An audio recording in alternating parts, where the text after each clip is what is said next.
apa namanya, kalau kalian menggunakan ini yang sekecil, maka harus disambung pakai yang ini, sambungin dulu. Diambil yang plastiknya aja, jarumnya nggak usah dipakai, disambungin ke spet yang 10 cc. Nah terus ya.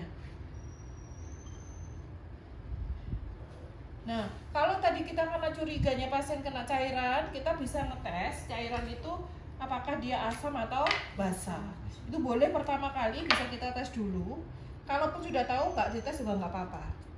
Jadi tapi nanti posnya itu harus dipakai ini sebagai apa namanya, evaluasi. Kita tempelkan dulu, ternyata oh ya misalnya asam, kebuang. Jangan lupa pakai handscoon ya, handscoonnya non steril bersih.